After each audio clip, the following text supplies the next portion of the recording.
Hi, my name is Michael Rosen for the Archive of American Television. We are in Hartford, Connecticut on June 26th, 1999, and it's my pleasure to interview Horton Foote. Now, for the record, could you give us your full name? My professional name or my... Well, your full name. Albert Horton Foote, Jr. Sorry, I talked over you. What was that? Albert Horton Foote, Jr. That was your name of birth? Yes. Any nicknames? Horty, Footy, Hatan.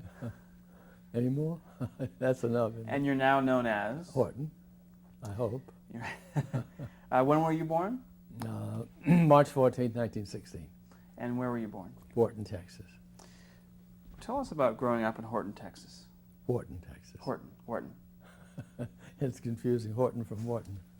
Well, I grew up, I guess I'm a very large extended family, a fifth generation of that town. Lots of cousins and aunts and grand-aunts and granduncles and grandparents and mother and father. And when I was 6 years old, I had my first brother. I had two brothers.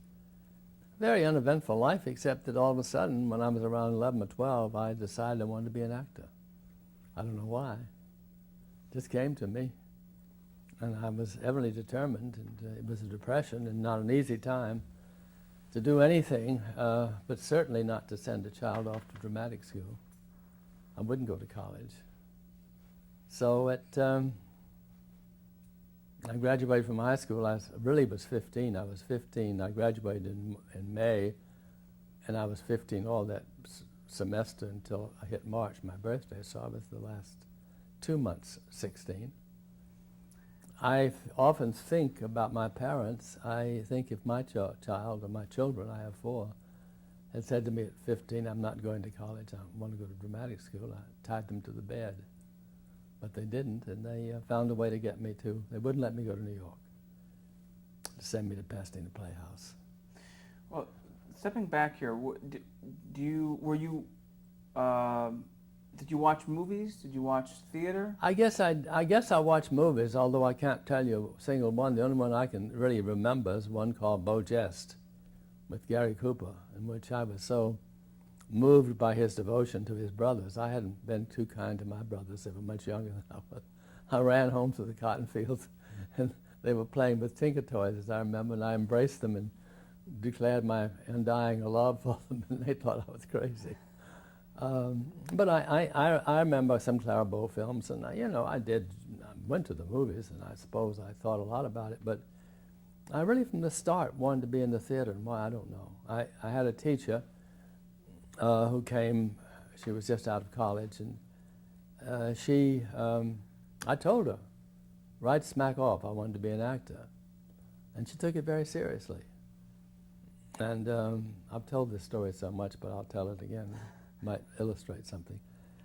And my first part, I was 13, and she did an original one-act play, and it was about 3 college roommates, and one of them had a drug problem, and I played the druggie. And in the middle of the play, I needed a fix, and I had no money, and they didn't know I had this problem, and I broke down and confessed that I was so afflicted. And it's a very dramatic scene, as I remember. When it was all over, the judges called Epi, that was my teacher's name, and said, "Is that footboy afflicted, or is that acting?" And she said it was acting, so they gave me the first prize. Then there were tent shows. You know what a tent show is? No. Well, in the South, and I guess the Midwest, I guess all over. I don't know about New England. Probably too cold for them, but they would appear at certain times of the year with their tent. There'd be a company of actors. And the one that came to our town was called the Dude Arthur Comedians. And they would set up the tent for a week and play a show every night. And, we got to know them because they kept coming back. And I was thinking love with who I thought was the ingenue. She was Mrs. Arthur. And the last time she appeared, they came back, she was no longer the ingenue. She was wearing a gray wig, and the character woman. It broke my heart. I couldn't stand to see her that way. But I guess she was almost 50 by that time, and at the end of playing ingenues. And that, I was fascinated by this touring group of actors. And most of them would return year after year. And then the Depression stopped that, too. They couldn't any longer make it. And then I went into Houston. I wasn't far away, but I didn't see much in Houston. I saw Florence Reed in the Shanghai Gesture, which I wasn't supposed to see. I'd gone in telling my parents I was going to see the Ben Greet players doing Shakespeare, but I slipped off and went in to see Florence Reed, and that was, for that day, quite a scandalous show, But I remember her vividly. And then I saw a touring production of Vilma Banky and Rod LaRocque in Cherries Are Ripe. They were two movie stars that had lost their way in the talkies, and they were touring to, I guess, to make money. I don't know. I went because I knew they were film stars, and but that's about all. And then then in high school, my teacher, we did 2 plays a year, and I was in all of them. Well, I want to take you back here on a couple things. You mentioned the teacher that sounded like really inspired you. I was inspired. No, she didn't inspire me. She nurtured me. I was determined. No matter what she'd said to me, I was going to do it. And you don't know how that inspiration... No, again, in my memoirs, I try to recreate. The nearest thing that I can remember is that I was out walking with my parents one night, and we used to pass this Victorian cottage with this distinguished white-haired gentleman sitting there. And after we would move on, my father would often say, "That's Mr. So-and-so who was in the cotton fields of Mississippi, and he got a call to come to preach in Texas." And I was fascinated by that word call. I remember distinctly I'd ask him a lot of questions about it. And my father, I think for fear I might get a call to be a preacher, he made it very clear that preachers had a very hard life. And he hoped that, anyway. All I know is that about 2 years later, I got this call. That's the nearest I can explain it. It just suddenly appeared to us. It just suddenly came to me. It left me just as quickly when I decided I was going to write. What was the teacher's name? Eppie Murphy. And she later became Eppie Davidson. She married a local boy. And she just passed on about 2 months ago. And had you stayed in touch with her? Oh, yes. See, I live in Wharton a great deal of the time now. I keep a place in New York, but I'll be going back there in the middle of the summer. You must know I love it to do that. What was your father's name? Albert Horton Foote. And what did he do? He was a merchant, a haberdasher, and also managed, my grandmother had extensive cotton farms, and he managed them for her. And what was your mother's name? Harriet, her legal name was Harriet Gautier Brooks, but she was known, always called Hallie. I've never known why. I've always thought of her as Hallie. Now, you mentioned about movies and theater. Did you read when you were growing up? Oh, constantly, incessantly. A small town school, in the South in that time, although some interesting people have come out of this old school system, but in rather quirky ways. But as I look back, I don't think I learned much. I did well in school, except for math. I wasn't very good at math. But I think I mostly educated myself.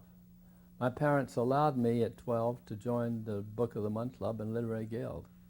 In those days, they were much more interesting than they are now. They're kind of mass, producers now. And so I read Christian Lavransdatter, I think that's the way you pronounce it, by Sigrid Undset, and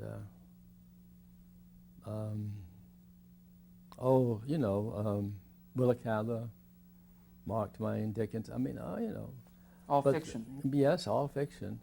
And although I still have some of the Literary Guild books, and they did send me the autobiography of Cellini.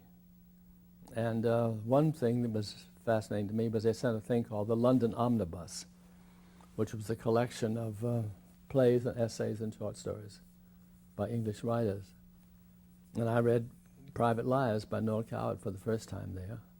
I read an essay about Virginia Woolf I remember very well, on characterization in novels. And I read Somerset Maugham's short story Rain. So you see, it was a very Catholic, kind of eclectic kind of reading. You mentioned earlier about the Depression. How did the Depression affect your family? Well, I say to my horror that I was really totally unaware of the Depression. I mean, we'd always been so dependent on the cotton crop for our economy. And those days, even before the Depression, cotton had been very prosperous during the First World War, and then suddenly the price kind of fell out of it and overproduced. I don't know, for whatever reason. I never felt my grandmother was very wealthy, but her wealth was made by her husband, and my father always seemed to me to have a struggle. So I look back now and I realize the Depression, so-called, must have been a factor in all this, although I just never was aware of the Depression. Even when I first went to New York, and I look now and I see the pictures of the homeless, and obviously wasn't aware of them. I went to New York with no money myself, but I was able to get jobs, until I could get jobs in my profession. As a child, were you interested in outdoor activities, sports, hobbies, and such? Yeah, if you can call climbing trees and playing mumblety-peg. Do you know what that is? Mm-mm. Well, I think it was probably a southern game. I don't know, but we were expert at it. A game we played with a knife, a pocket knife, and you did all kinds of ways to. You had a goal and you competed. Played lots of marbles, lots of tops. I was a great bicycle rider. But my father, for some reason, I think because my uncles were rather dissipated and lacked responsibility, but he insisted I come and work in the store very early. So the time that most kids would have had to stay around the schoolyard and play, I was helping him. And then, of course, when I began rehearsing, that took care of, that was my real passion. With a big family like that, was there a lot of storytelling tradition? Oh, constant. And the past often seemed more real to me than the things around me. I mean, people that were dead I'd never seen became so real to me. I used them all in my plays. So an average evening would be spent? Well, there was not much else to do but talk. We didn't even have radio when I was first growing up. And certainly not into this intrusive stuff like television. And then the radio did become, more popular, and there were certain shows you'd gather around to listen to. Like what? Oh, well, I'm ashamed to say Amos and Andy, and everybody was imitating the Kingfish, and Andy, and then Jack Benny. I wasn't a great radio fan, to tell you the truth. I was much more interested in reading myself, but my family were great fans, and you listen to music like I was an orchestra leader named Little Jack Little that I used to like to hear. Rudy Valley and Bing Crosby and Ruth Etting, Kate Smith. But I wasn't consumed by it like a lot of people were. What's the name of the high school that you went to? Wharton High School. That makes sense. And then when you graduated from high school, what did you do next? Well, since I refused to go to college, they felt I was too immature that I should wait a year. And my grandmother, for a series of circumstances, had decided her youngest son was going to law school at night in Dallas, and that she should be with him. And so she said I could live with them that year, and we found out there was a quote-unquote a dramatic school in Dallas that I could do some studying with the understanding that I would also get a job. So I got a job ushering at the Majestic Theater, which is still standing in Dallas. It's a landmark place. And then went to this dramatic school. And what I was taught there, I've totally forgotten. I do know that they asked me to perform one last piece at the so-called, I guess, the end of the year. And they cast me in a play, which I never heard of him before, by Chekhov, called The Swan Song, one-act play. And I recently went, because of my memoirs, I went back and read it, and I was just shocked. I don't know what it must have been like. It's a story of a 67-year-old actor who's drunk, and he's in the theater alone, and he's very upset because he's made a reputation as a comedian. And the night watchman is there, and he begins to perform all the soliloquies from the great plays like Hamlet and Othello to prove to himself that he could have been a great tragedian. Now, what that was like when I did it, I just shudder to think, but evidently they were very supportive and thought I was very good, and I accepted their praise. Now this was well, when you moved to New York. I didn't first went to Pasadena. Pasadena. For 2 years. And there you were at the Playhouse School of Theater. Mm-hmm. That's the one you mentioned. And you became an apprentice at that. At the Pasadena Playhouse? No, my father paid money for it. And then, what prompted you to go to New York? Oh, I was hell-bent to get to New York from the word go. I only went to Pasadena to please them. I don't know how I would have gotten to New York, except in Pasadena I had a ferocious Southern accent. And they told me if I didn't get over it, I'd just forget anything to do with acting. So I was recommended to study with a teacher who was taught speech, and a woman named Blanche Townsend, and she was renowned and very gifted, and but a great phonetics expert. So I had to phonetically write out every word of every part before I did it, and also in my own speaking, I had to learn to speak phonetically. And I guess I took it so seriously. I know when I went home that summer, I guess I was talking so peculiarly to them that I found out later my brother was charging his friend 10 cents to come hear me talk. But anyway, this lady took a deep interest in me, and there was another fellow named Joseph Anthony. You know who that is? Yeah. Tell me who it is. He became one of the great Broadway directors, and he was a wonderful actor. And he was in the class ahead of me, but for some reason she latched on to the two of us and brought us east to Martha's Vineyard, a stock company there, called the Rice Playhouse. And we were to work with the students in scenes, and mostly girls, I guess, and then play small parts with the stock company. And that's how I got east. And then we decided, Joe and myself and another friend named John Forst. My father had given me $50, and Joe had nothing, and my friend had $7, and that's when we headed for New York. But at that time, that money was... Oh, no, it still wasn't very much. It still wasn't very much. It got us through the first month all right. But then we had to find jobs.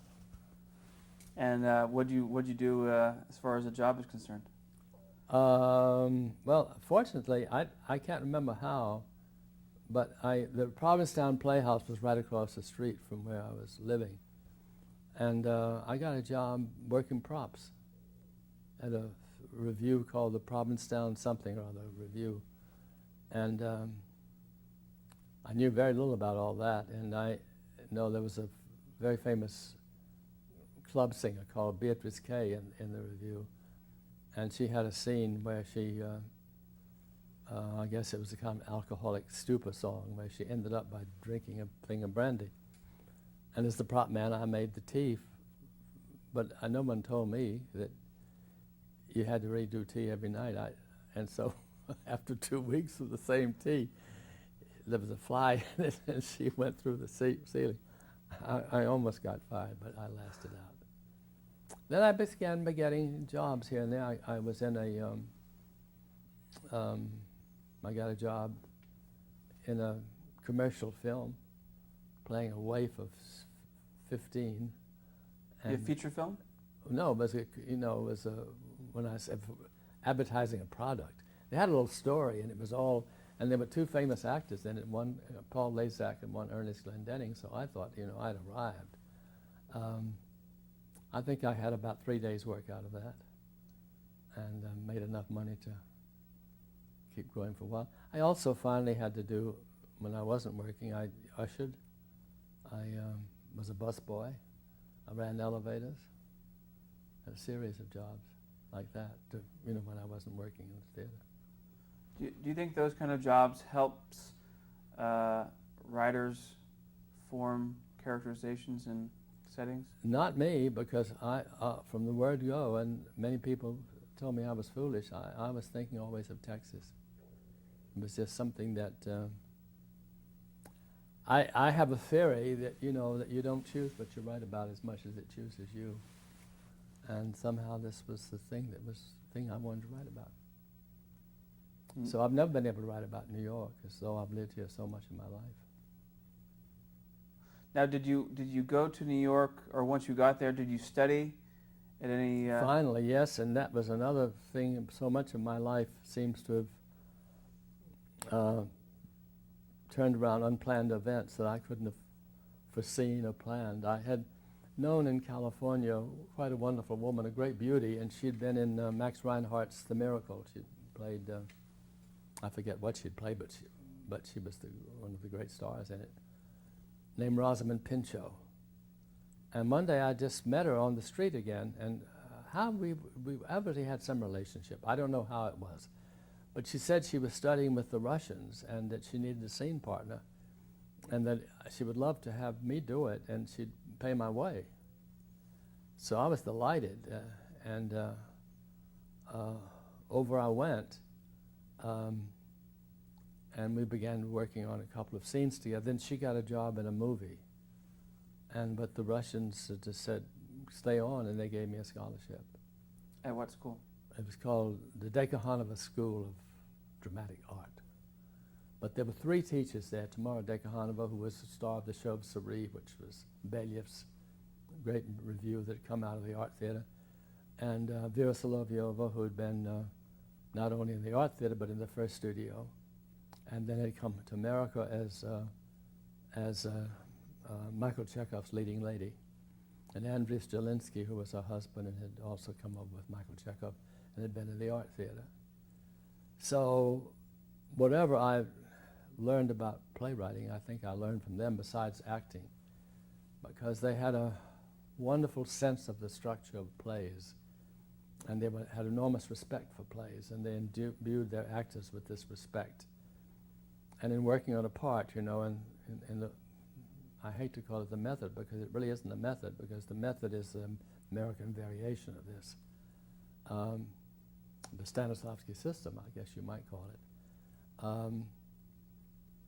It's based on really a kind of building a structure, and the structure often corresponds with the structure of the play, so that you are aware of the through line of the whole play and the different, how the play is broken down into actions, and so you're really thinking structurally without a play, though you're thinking of it as an actor and a guidepost for an actor.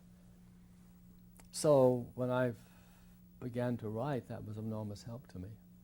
Did you begin to write soon after studying? No. It was I got jobs as actors. I made my Broadway debut in a one-act play, 3 one-act plays. It was called the One-Act Play Repertory. I was in a play of Paul Vincent Carroll's and a play of Josephina Nigley. I played an Irish patriot come to life. The statue came to life. That was in Paul Vincent Carroll. And Josephine Nigley, I played a little Mexican boy.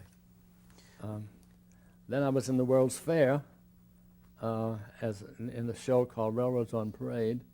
And it was that time... This is the 1939 World's Fair. Yeah.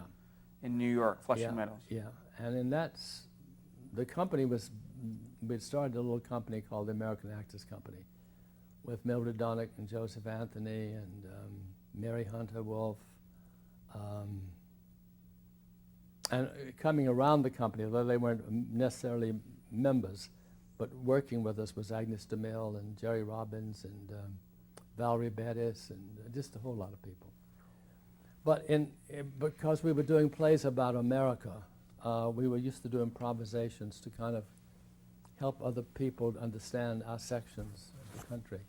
And I was always doing improvisation about Texas, and it was Agnes DeMille that said to me, "Did you ever think about writing?" And I said, "No, not really." And she said, "Well, I think you really should think about it. I think you've got something interesting there."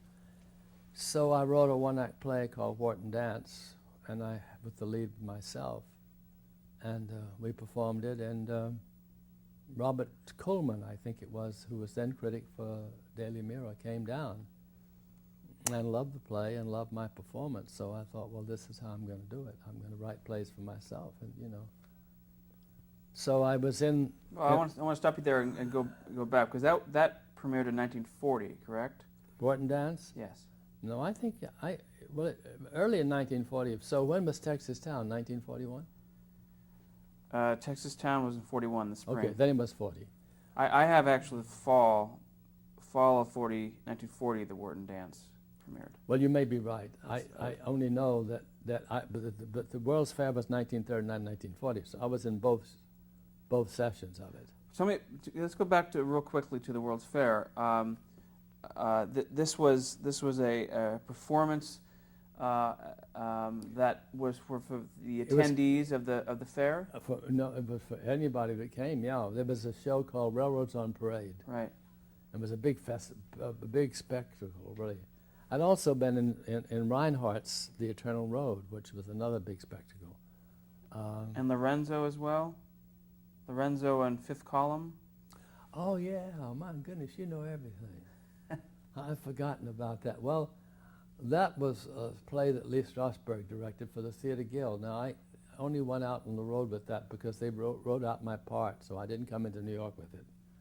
But I did, I was out on the road with about 5 weeks with it, yeah. Franchett Tone and Catherine Locke and Lee J. Cobb and Lenore Ulrich, who was the great Belasco star, and Lee Strasberg directed. How was it working with him? Lee? Oh, we became fast friends. Not at that time. I mean, I was just a kid. And he was heartbroken, I think, that my part was cut out, you know, but that often happened on the road. And he was, later on, we became very close. I'm devoted to him. At the 39 World's Fair, did you happen to see the television exhibit, RCA? No, but I knew it was there. We did, I think, 5 shows. So we didn't have much time to see anything. All I can remember is taking my clothes off, because we had to be in different scenes, play different parts, and had constant changing of clothes, so there wasn't much time to see anything else. How'd you know it was there, or was it described to you? Everybody talked about it, yeah.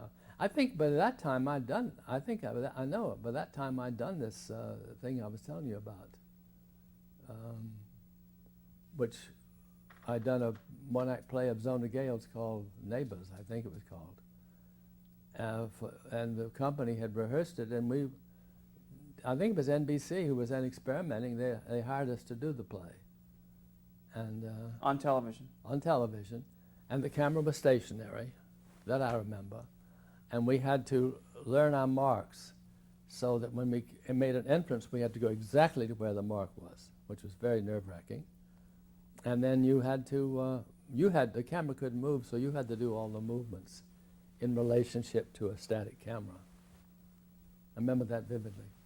But I don't remember the year. It could have been later than 1940, but I don't think so. I think it was early. I think it was 1939. And I forget how few sets there were, we were told. It was something like, in New York City, maybe 500 sets or 300 sets or something. And everybody thought it wasn't going to get very far. Let me take a break there.